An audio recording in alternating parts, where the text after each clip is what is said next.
Out of the Box, membahas serba-serbi zaman now bersama Om Bob. Indonesia tanah airku cinta, Nusantara merdeka bineka tunggal ika. Greetings to each and everyone. Anytime you meet, I greet anyone. Whether it namaste, assalamu alaikum.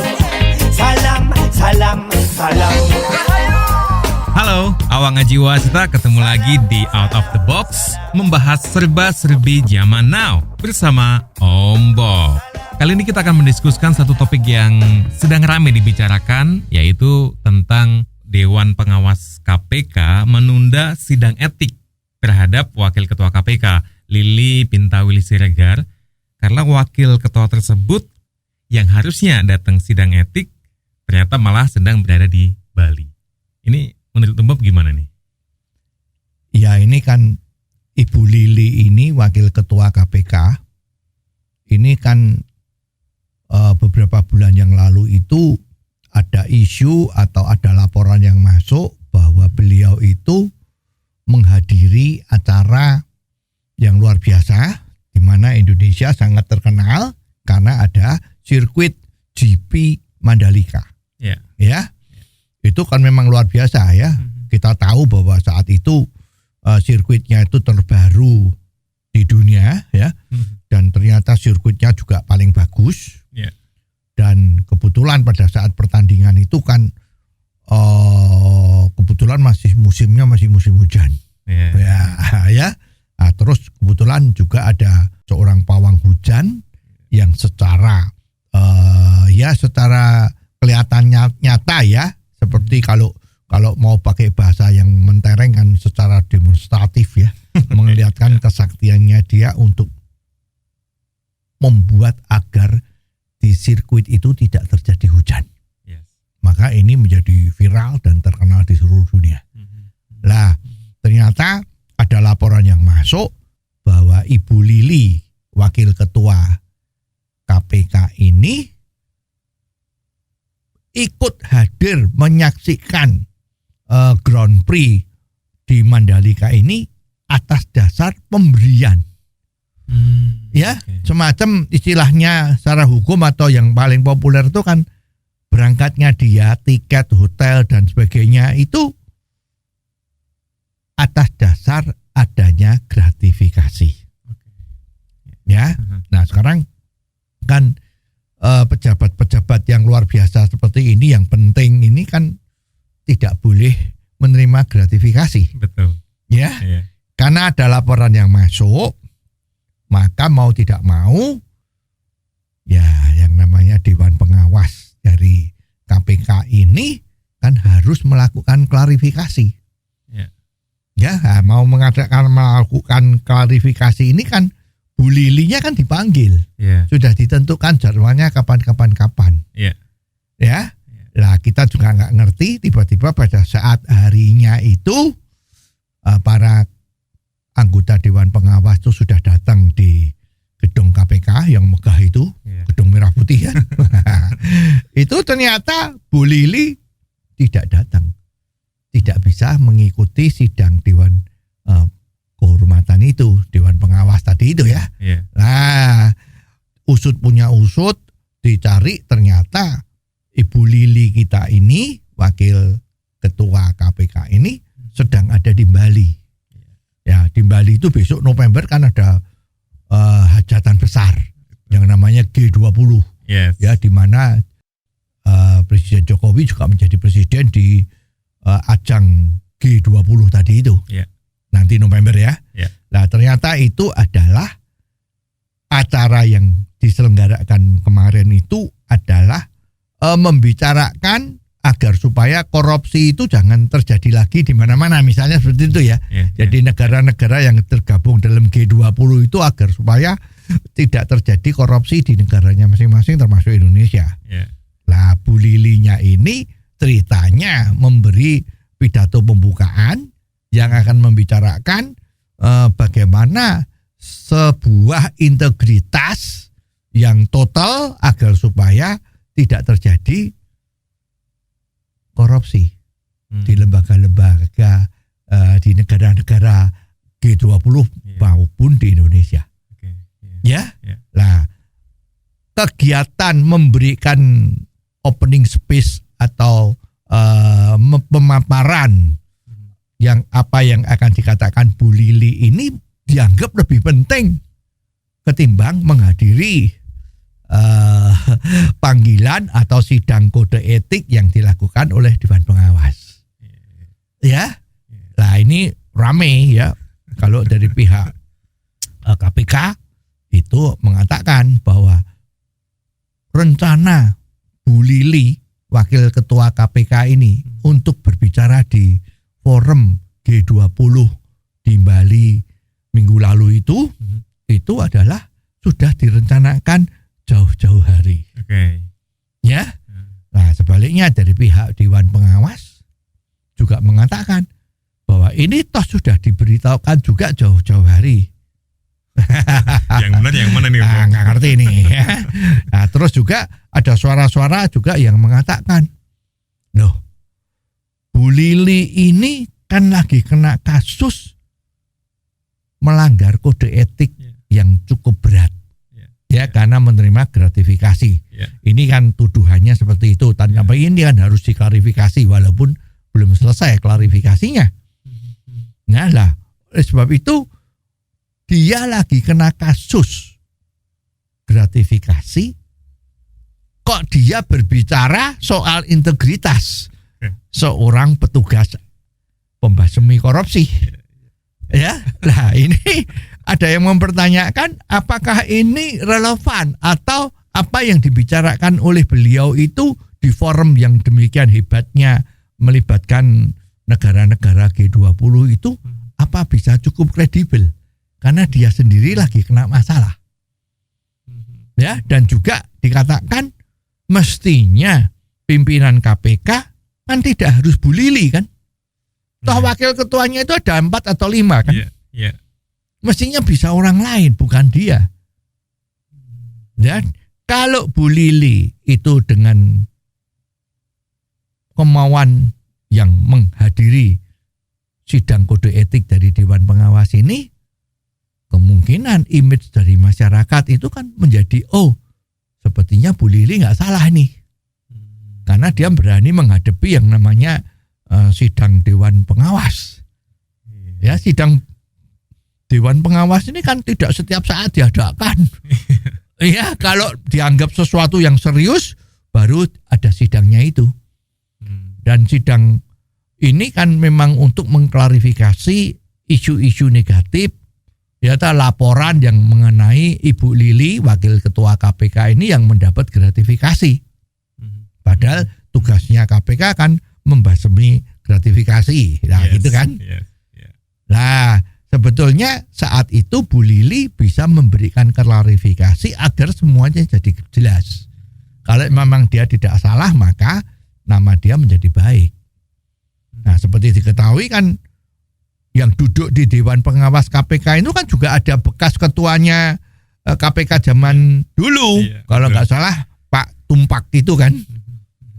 Ya, jadi ya beliau juga mengatakan ini kenapa kok seperti ini gitu kejadiannya.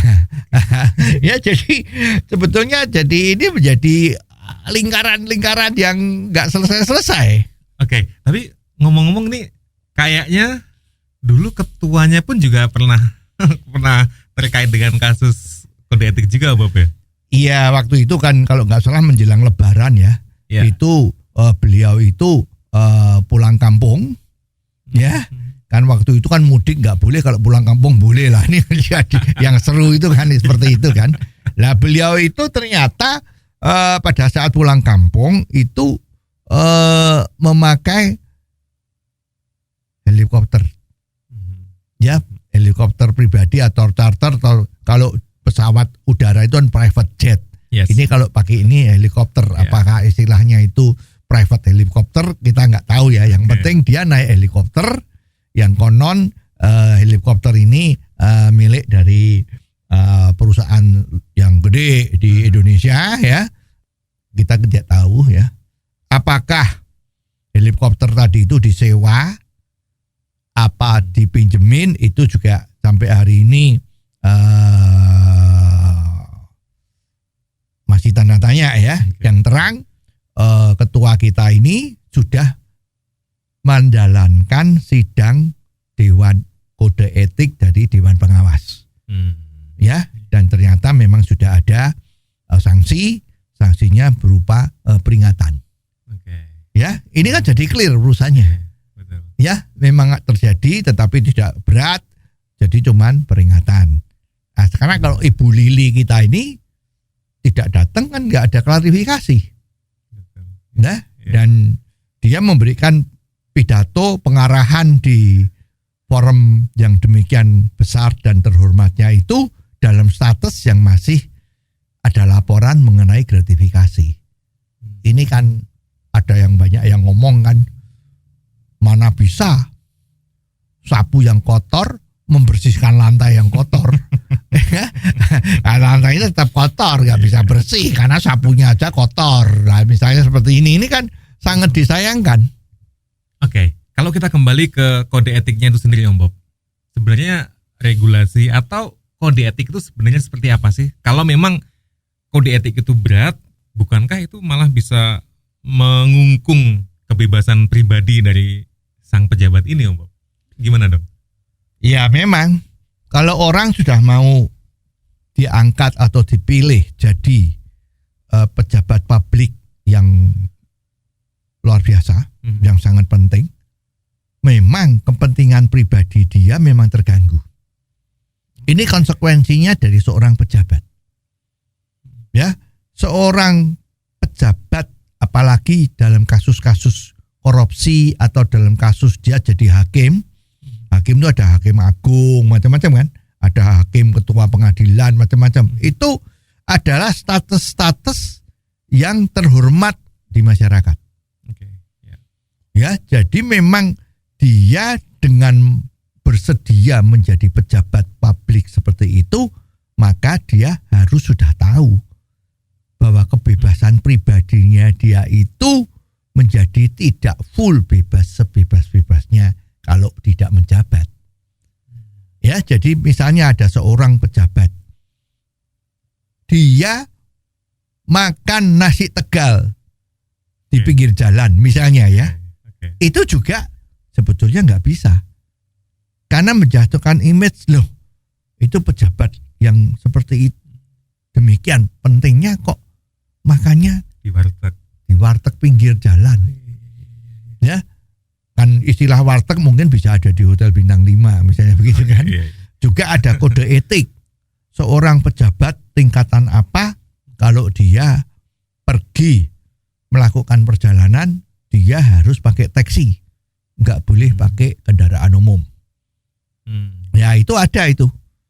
Ya, jadi memang ada protokoler yang mengakibatkan dia kebebasan pribadinya itu menjadi sangat berkurang. Ya, jadi misalnya sang pejabat kalau pergi keluar dari rumah tinggalnya, dia harus dikawal sama pengawal.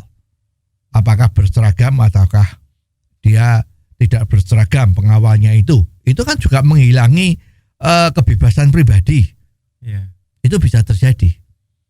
Nah, sekarang kalau kita melihat betapa kode etik itu harus dipegang dengan kuat, itu bisa kita ambil cerita di sidang-sidang pengadilan yang ada di Amerika. Ya, katanya Amerika kan negara paling demokratis. Nah, sekarang kita ambil contoh aja di sana ya. Itu kalau ada sebuah kejadian dan memang itu harus dilakukan masuk di dalam pengadilan, maka sistem pengadilan di Amerika itu kalau nggak salah namanya Anglo-Saxon ya.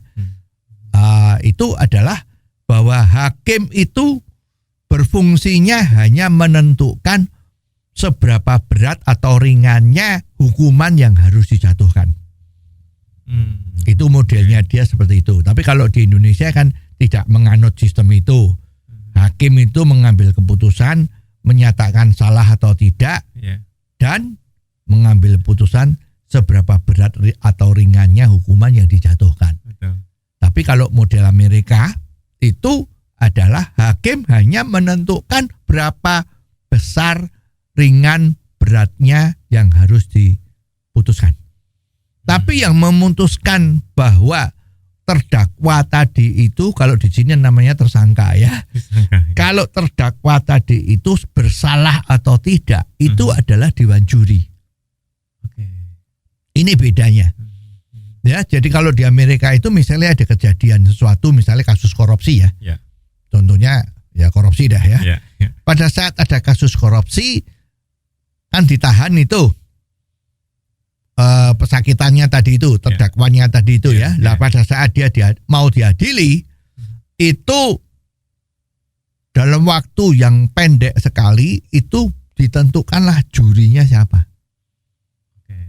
Ya, jurinya ditentukan misalnya ada 10, 20 atau 15 atau 11 ya, jurinya itu. Nah, juri ini orang tidak tahu, tiba-tiba dia diminta untuk jadi juri. Dan permintaan ini nggak boleh ditolak. Ya, jadi nasibnya dari terdakwa tadi itu adalah nasib betul atau salah ya. Dia bersalah atau tidak, guilty atau tidak gitu ya. Itu adalah di tangannya juri. Para juri, bukan satu orang. Ya, bisa puluhan itu. Nah, agar tidak terjadi semacam tadi itu kan kong kali kong atau macam-macam, maka penentuan jurinya itu bukan jauh-jauh hari, dan ini nggak boleh bocor. Ya, kalau nggak salah itu penentuan juri itu 1 atau 2 hari. Wow. Ya, begitu dia ditentukan, ini kan jadi tugas negara ya. Setiap warga negara di Amerika itu wajib setuju untuk ditunjuk jadi juri dalam satu persidangan perkara. Nah, setelah ditunjuk, apa yang terjadi? Ya, 10 orang katakanlah jurinya itu dia diisolasi loh. Diisolasi, tidak boleh baca koran, tidak boleh dengar radio, tidak boleh lihat televisi, tidak boleh berhubungan dengan orang luar, apalagi main handphone, tidak boleh lihat internet. Jadi dia betul-betul diisolir. Tujuannya supaya dia tidak bisa melakukan interaksi. Ya, karena kalau dibebaskan, jangan-jangan terdakwa ini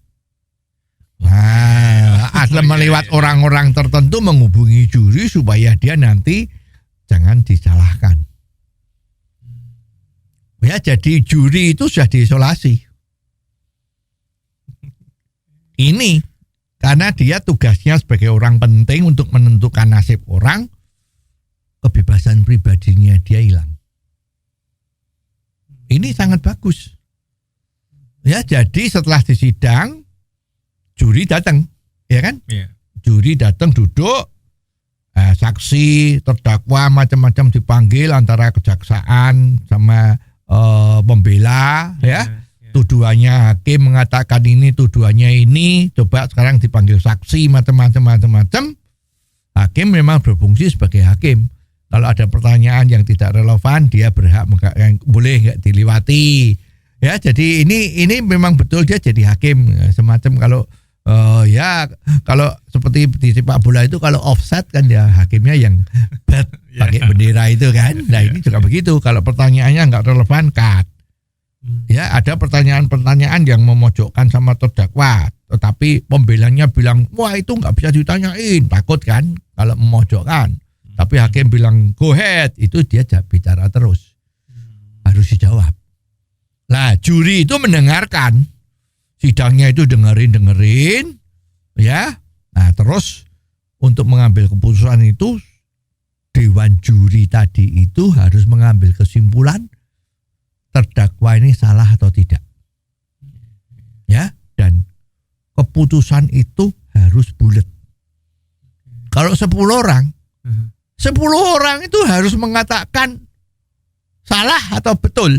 Jadi tidak boleh dengan catatan yang 6 mengatakan salah, yang 4 mengatakan tidak salah, terus putusannya jadi salah. Nggak boleh. Ini harus bulat. Nah, tapi kalau akhirnya tetap nggak bulat juga gimana, Om Bob? Ya, tetap Dewan itu tidak boleh selesai. Berarti tugasnya belum selesai. Jadi orang yang merasa bahwa itu salah, dia harus mempertahankan pendapatnya dia kenapa dia salah. Kalau ada anggota juri yang merasa dia tidak salah, terdakwa ya, maka dia juga akan ngomong ini nggak salah. Alasannya begini, sampai seluruh dewan juri itu memberi putusan bulat. Nah itu. Ya, jadi ini betul-betul objektif. Ya, jadi tidak bisa ada interaksi macam-macam, kebebasan pribadinya hilang. Tapi kalau dengan sistem seperti itu kan kayaknya akan jadi lama banget kan Bob ya prosesnya. Ya, tapi kenyataannya di Amerika kalau sidang-sidang urusan pengadilan itu nggak selama di Indonesia. Ya kita lihat itu kalau di Indonesia membicarakan satu masalah, sidang ditunda minggu depan. Minggu depan acaranya mendengarkan saksi satu minggu depan udah dimulai, oke, ditunda lagi minggu depan. Terus begitu. Tapi kalau di Amerika kan seperti maraton. Ya dari pagi sampai sore, pagi sampai sore. Ya dikebut. Supaya yang jadi juri itu jangan terlalu lama kan. Ya kalau memang debatnya belum selesai, berarti memang kasusnya kasus berat kan. Nah jadi mereka harus betul-betul debat untuk menyatakan betul atau tidak, salah atau tidak. Berarti kalau dengan sistem yang ada di Amerika seperti itu, apakah bisa dibilang itu lebih adil ya Bob? Mestinya lebih objektif kan. Karena yang menentukan dia salah atau tidak itu tidak ada kepentingan. Oh iya benar. Ya, di dalam memilih juri-jurinya itu juga dipilih. Apakah orang-orang juri tadi itu ada hubungannya dengan keluarga, dengan terdakwa? Ya, misalnya terdakwa itu kelahirannya ada di Texas, mungkin juri-jurinya itu dipilih yang bukan kelahiran Texas. Ya, nah kalau ini misalnya terdakwa itu misalnya dari keluarga turunan Japa gitu kan, silsilahnya dilihat, juri-jurinya itu ada yang silsilahnya mendekati itu atau tidak. Jadi memang dicari yang objektif, yang tidak memungkinkan adanya konflik of interest.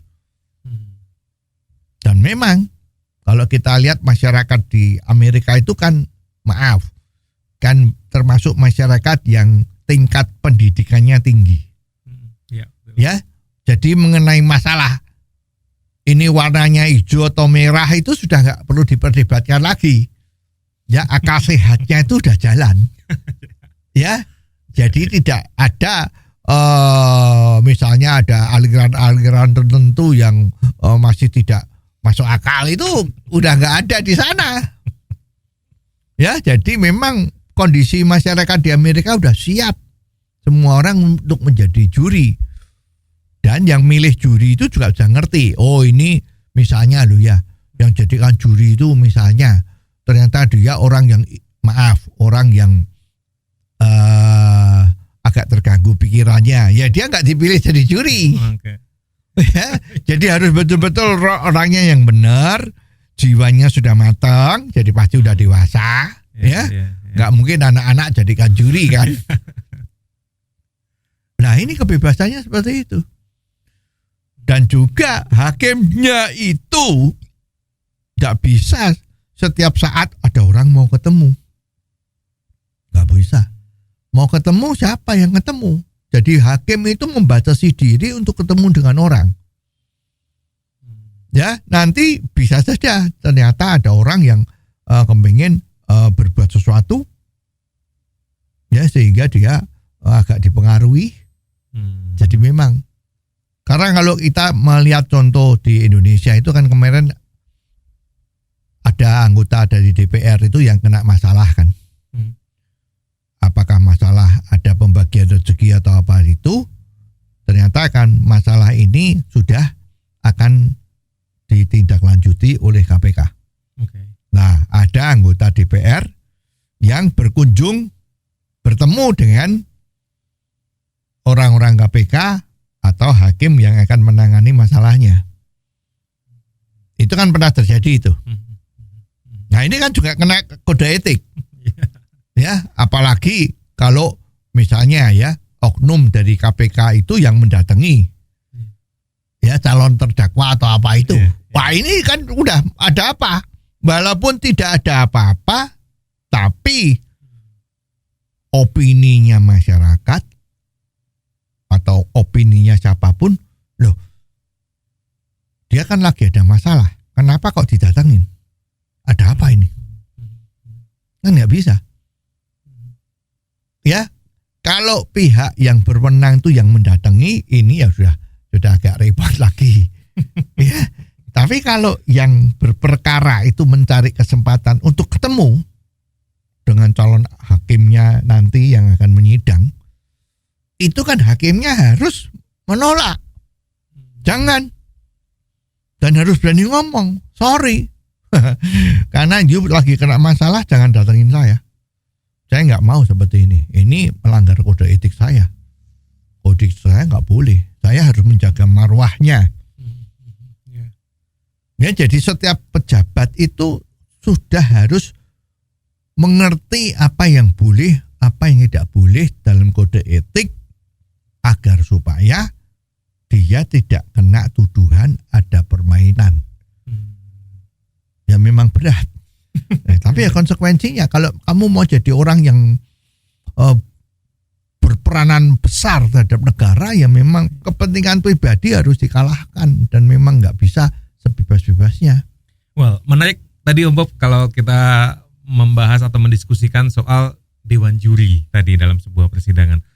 Tapi ada contoh yang cukup menarik nggak terkait dengan peran dari para juri dalam sebuah persidangan, Om Bob? Ya, ini ceritanya begini nih. Yang namanya pesakitan atau terdakwa, itu kan tentu melalui pengacaranya atau melalui sobat-sobatnya ya, yang membela agar supaya terdakwa ini nanti bebas gitu kan. Supaya kalau dihukum ya jangan berat-berat gitu ya. Seperti diketahui kalau di pengadilan di Amerika itu kan biasanya itu terdakwa itu diberi kesempatan untuk menyatakan menyatakan lebih dahulu bahwa kamu menyatakan kamu bersalah atau tidak bersalah. Ya, begitu sidang dibuka, terus pengadilan dimulai, terus terdakwanya minta bicara, dia mengatakan bahwa maaf yang mulia hakim, dalam kasus seperti ini saya ngaku salah. Itu pengadilan sudah nggak dijalankan. Ya langsung dijoki hukumannya berapa. Ya, tapi kalau dia mengatakan saya tidak bersalah, itu sidang dilanjutkan. Ya, ini yang bagus lah ya. Jadi menghemat waktu dan biaya negara untuk melakukan sidang-sidang itu ya. Nah, sekarang kalau dia mengatakan tidak bersalah, kan kepinginnya bebas. Betul. Ya. Betul. Padahal dia salah misalnya ya. Tapi bagaimana caranya supaya tetap diputus tidak salah. Ya. Dan ada dewan juri kan. Nah, terdakwa ini memakai beberapa orang yang pengaruhnya gede. Siapa tahu di dalam pemilihan dewan juri tadi itu ada yang lolos. Ya, ada yang lolos atau bagaimana caranya, pokoknya ini kan kepingin dinyatakan tidak salah. Ya berhasil bisa menghubungi. Bisa berhasil menghubungi beberapa orang-orang yang jadi dewan juri itu. Bisa saja, misalnya kan bisa aja bilang, wah saya sakit misalnya ya, atau gimana, itu kan pakai teori-teori konspirasi itu kan jalan terus ya, ada ya. Nah akhirnya memang ada beberapa juri yang bisa dipengaruhi. Ya bisa juga dijanjikan duit lah, kasih suap lah, kasih gratifikasi lah, macam-macam agar supaya di dalam kelompok jurinya dia menjadi dominan. Bisa juga pakai model seperti itu, bisa juga juri-jurinya itu diancam. Ya, diintimidasi. Kalau Yusuf berani mengatakan terdakwanya salah, maka wah itu kalau kita lihat lihat film itu bisa terjadi kan. Awas ya, kamu beserta keluarganya ya pakai ancaman-ancaman itu kan sudah orang pada takut. Waduh, seperti ini gimana ya? Ya jadi pernah itu ada kejadian, tapi ini di film ya.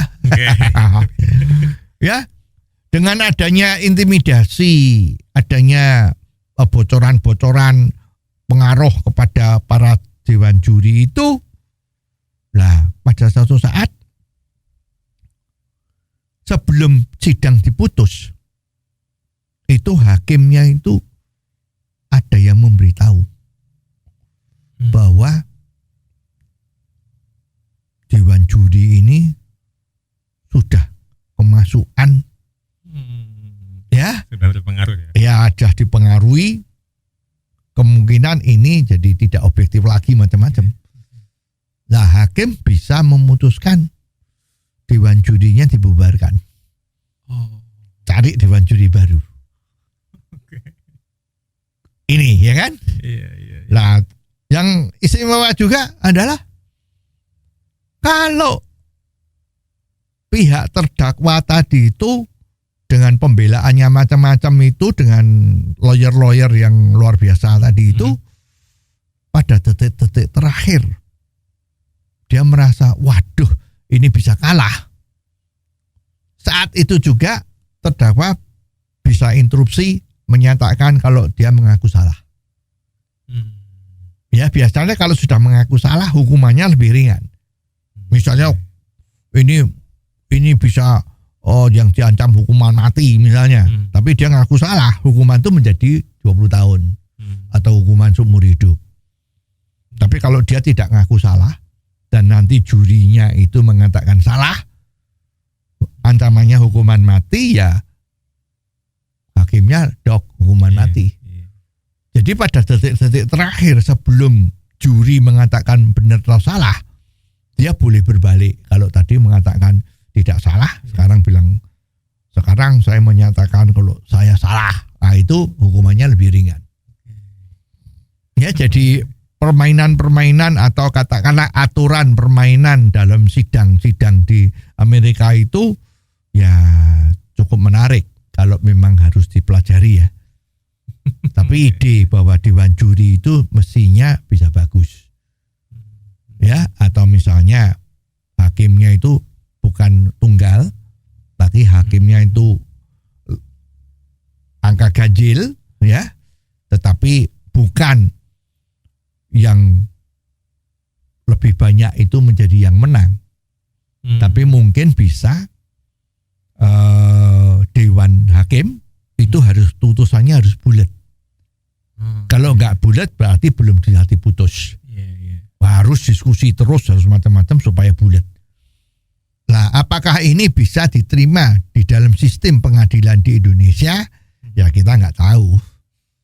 Ya, cuman ini kalau lihat dari perkembangan ini kok rasanya ini menjadi jalan tengah sistem di Amerika sama sistem di Indonesia.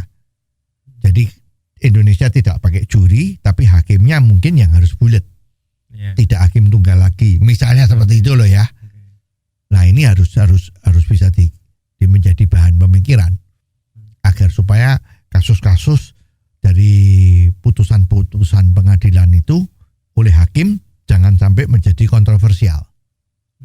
Ya, kalau hakimnya itu menjadi dewan hakim dan putusannya bulat, mungkin loh ya, itu bisa lebih baik. Cuman ini kan bukan ranahnya kita, ini ranahnya negara ya, negara yang harus memikirkan gitu. Oke. Well, Om Bob, tapi kalau kita ngomongin kode etik, ada nggak sih contoh tentang seputaran kode etik tapi yang ada di kehidupan sehari-hari gitu? Ya, sebetulnya memang kode etik itu kalau diterjemahkan secara bahasa ya atau bahasa hukumnya itu kode etik itu nggak boleh begini, nggak boleh gini, itu ya bisa panjang sekali ya. Jadi sebetulnya kode etik itu sebetulnya ya bisa dirasakan di dalam hati kita. Ya, jadi sebetulnya kode etik itu ada kaitannya dengan hati nurani. Ya, kalau ini nggak pantas ya itu namanya jangan dilakukan. Itu melanggar kode etik. Contoh konkretnya apa nih? Ya kalau kita agak nekat ya. Contoh konkretnya tuh misalnya kita datang periksa penyakit ke seorang dokter ya. Dokter yang nekat juga. Ya maaf, ini tidak menyinggung dokter yang siapa ya, tapi ini umum yang terjadi itu adanya seperti ini ya. Misalnya kita periksa ke dokter, ya setelah memang kan kalau kita merasa belum sehat kan ke dokter. Ya, tapi kalau cuma masuk angin ya beli obat. Ya obat flu yang ada di pasaran gitu udah oke ya. Kalau kita merasa badan kok kurang sehat ya beli suplemen ya. Nah sekarang kalau memang berasa badannya nggak enak itu kok saya pergi ke dokter kan. Nah sama dokter diperiksa ya. Nah dokter diperiksa itu kan, setelah diperiksa mau ke resep kan, beli obat kan. Ya memang ternyata ini misalnya tekanan darahnya tinggi misalnya, maka buka resep yang namanya obat-obat supaya tekanan darahnya normal, fine, bagus kan? Tetapi ternyata dikasih resep itu ada 4-5 macam obat yang lain, ya. Ternyata setelah itu dibelikan, ternyata obat-obat yang lain tadi yang diresepkan itu ternyata vitamin. Ternyata vitamin sebetulnya itu tidak begitu diperlukan. Ya. Dan anehnya dilihat itu kok semua itu kok dari pabrik-pabrik tertentu saja. Hanya satu saja pabrik apa itu. Oh ini bikinan pabrik ini ya. Jadi 4 macam itu semua dari satu perusahaan. Ya, ini kode etik. Jadi nuraninya ini. Orang yang dapat resep itu juga bertanya-tanya. Loh, ini kok dari satu perusahaan saja? Nah, karena dia pasien kan percaya sama dokter. Ya. Nah, percaya sama dokter kan ya semua dibeli. Ya, tetapi mungkin 3-4 macam salah satunya itu mungkin yang diperlukan hanya satu, yang 2 mungkin nggak perlu, boleh ya, boleh tidak.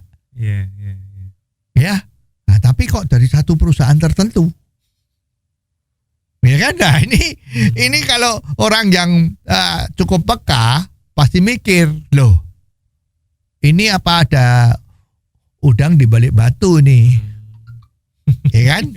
Nah ini kode etik. Apakah ini salah atau betul? Susah dibuktikan. Ya, karena ini putusan subjektif. Ya, dan pasiennya percaya. Nah, ini kode etik. Tapi tidak bisa dapat hukuman. Ya, hukumannya hukuman masyarakat. Masyarakat cuma nita ini aja. Ya, kalau dokter ini gimana gitu. Ya tah? Ada contoh yang lain nggak, Bob? Ya ada contoh yang lain itu ada kode etik ya, kode etik, tetapi sebetulnya ya nanti dinilai sendiri aja ya. Kalau banyak sekali ungkapan-ungkapan yang terjadi di masyarakat itu kan ada kata-kata itu. Sesama bis kota jangan mendahului, atau sesama bis kota jangan saling mendahului. Berilah kesempatan masing-masing. Siapa yang dapat rezeki ya itu rezekinya dia, jangan ikut-ikut supaya rezekinya itu nggak jatuh di bis kota yang di depan itu. Nah itu kan juga kode etik itu. Ya jadi itulah kehidupan yang ada di sehari-hari soal kode etik itu seperti itu. Nah kalau kita kembali lagi ke Bob, tadi kita ngobrolin tentang kode etik. Yang awal kita bahas tentang yang KPK, kehidupan sehari-hari. Kita kembali ke kode etik. Kalaupun ada hukumannya, sebenarnya kalau hukuman untuk kode etik itu yang pas seperti apa ya? Ya kalau sekarang kasus pejabat-pejabat tinggi yang terlibat pelanggaran kode etik yang seperti ini, ya terima gratifikasi, ya terus menghubungi atau dihubungi oleh orang-orang yang kena perkara, itu sebetulnya sudah berat ya. Melanggar melanggar kode etik yang berat. Kalau memang itu terbukti, ya mestinya pejabat tersebut harusnya diberhentikan kalau peraturan memungkinkan ya, atau mengundurkan diri. Ya, seperti sekarang kan ada yang namanya hakim agung, itu kan nggak bisa diberhentikan, tapi dia boleh mengundurkan diri. Nah, jadi kalau ada hakim agung yang melanggar kode etik, ya memang desaan-desaan dari masyarakat dan desaan-desaan dari yang berwenang ya, agar supaya mengundurkan diri. Itu jalan yang terbaik.